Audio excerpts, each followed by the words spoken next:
Iniciamos en clave mediática para conocer la actualidad que hace noticia en América y el mundo. Un análisis a la realidad que destacan o intentan reflejar los medios de comunicación en general. Vamos a empezar con las portadas. Y ahí tenemos la de la Jornada de México.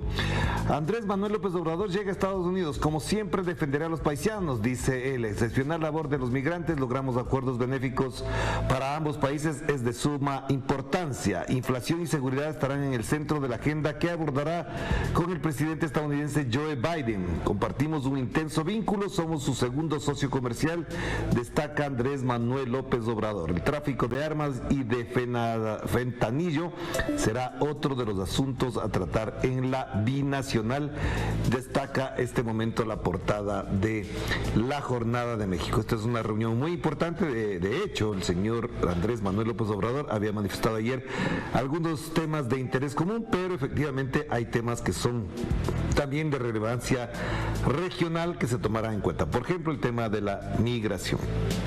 Pasamos a la estrella de Panamá, que ahora vive también el drama de otros países. También está Paraguay y ahora le toca a Panamá. El mes anterior fue prácticamente el de Ecuador. Se congela el precio del combustible y de 10 productos de la canasta básica, dice el presidente de la República, Laurentino Cortizo. Él anunció, como destaca la portada, leamos lo que dice aquí. Efectivamente, el presidente de la República, Laurentino Cortizo, anunció el congelamiento del combustible en 3,95 el galón a partir del viernes para autos particulares, y hoy en el Consejo de Gabinete se tomará similar medida para 10 productos de la canasta básica. Ayer hubo protestas en todo el país. Los gobiernos neoliberales retroceden en ese afán de someterse efectivamente a lo que dicta el Fondo Monetario Internacional, pero no es que se dejan de someterse por cuenta propia, por voluntad, por una reflexión patriótica, sino porque la protesta social se hace efectiva. La estrella de Panamá lo destaca en su portada. Lo mismo pasó en Paraguay, decimos, pasan por el mismo problema, y estuvimos en Ecuador en la misma situación. Pasamos al Universo.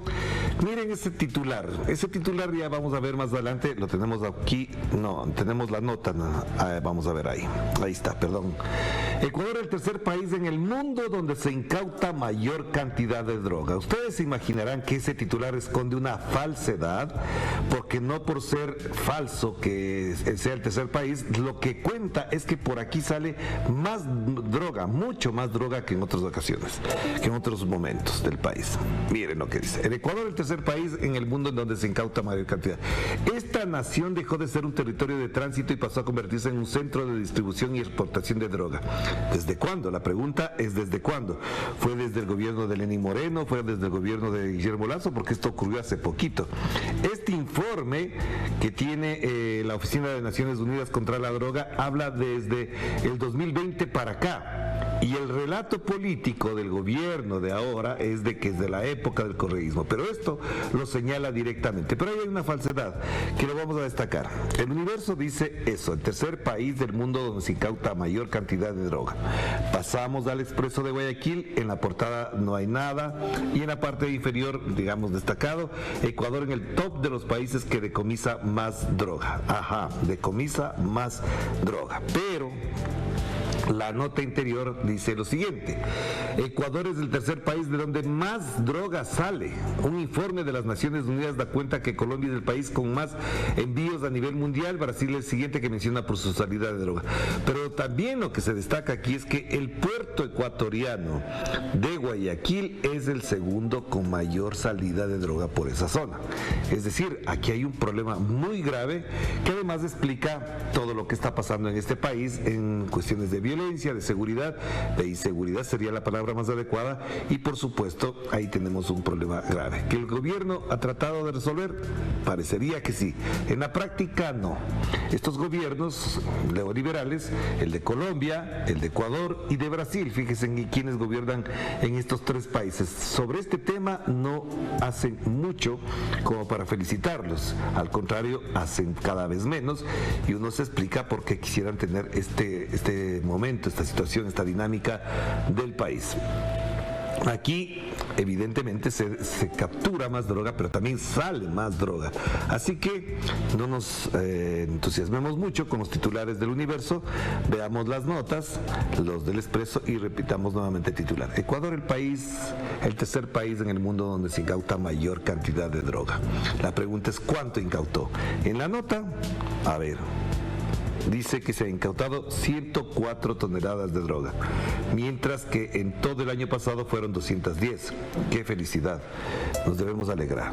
Los diarios oficialistas al lado del señor Guillermo Lasso nos quieren engañar, pero para lectores inteligentes como los que tenemos en Telesur, evidentemente esta es una falsedad. Ecuador es el tercer país de donde más droga sale. Ese debería ser el titular de todos los diarios. Claro, si fuese otro gobierno de corte progresista, ese sería el titular escandaloso en todos los medios de comunicación. Pero ahí tenemos.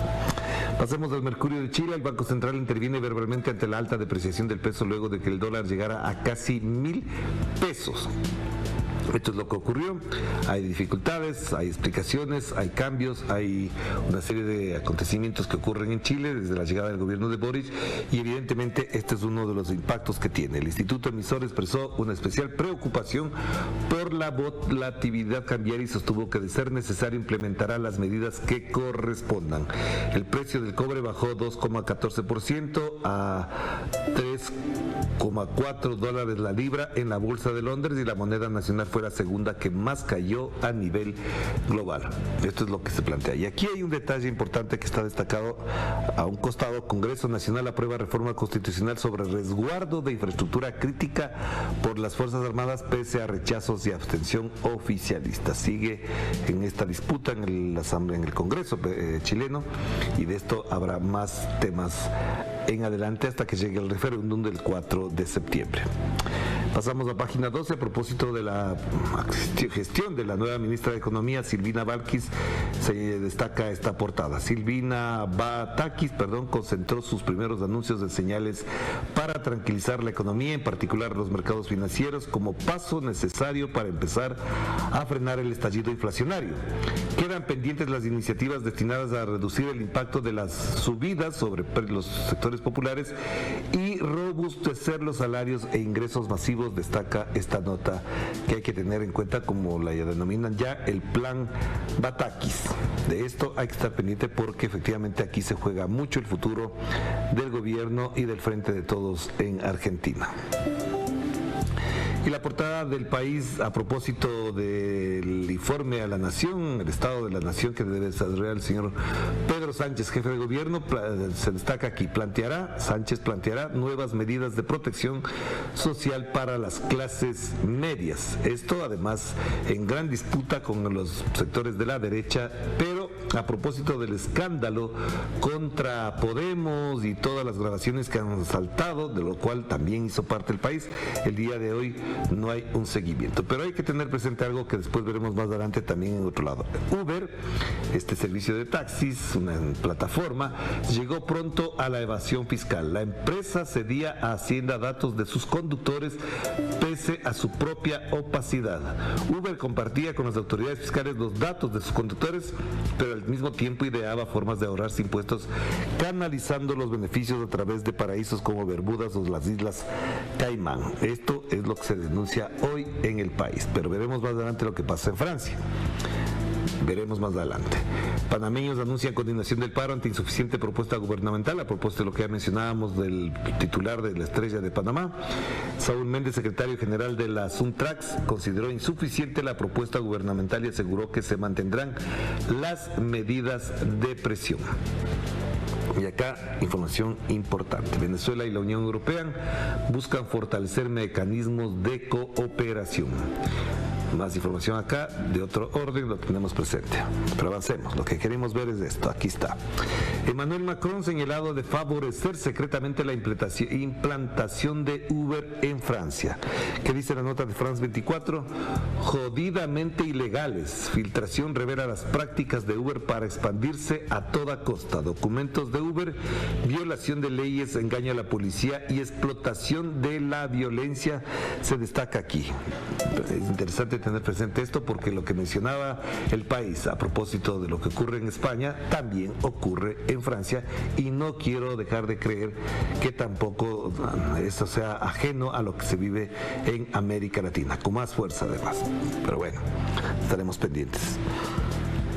RT, el ataque ucraniano con lanzacohetes múltiples de Estados Unidos HIMARS contra Gerson deja 6 muertos, decenas de heridos y cientos de casas destruidas. La contraofensiva estadounidense a través de Ucrania evidentemente empezó, pues tienen que hacer algo para desplazarse hacia otro tipo de ofensiva, incluso mediática. Es decir, que para algo sirve tanta cooperación, tanta plata, tantas armas, tantas material bélico en Ucrania. Un ataque contra Gerson, que es una zona prácticamente liberada de Rusia ahí.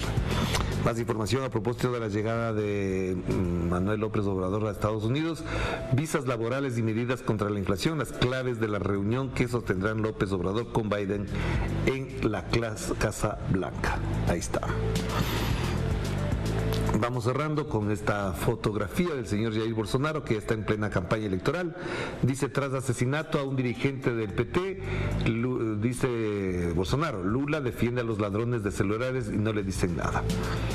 Con esa declaración parece que diría muchísimo, pero en la práctica es pura demagogia del señor Jair Bolsonaro, que en campaña dice cualquier cosa, ofrece cualquier cosa y además hace el ridículo por cualquier cosa. Vamos a nuestra primera pausa. Enseguida volvemos con más de Enclave Mediática.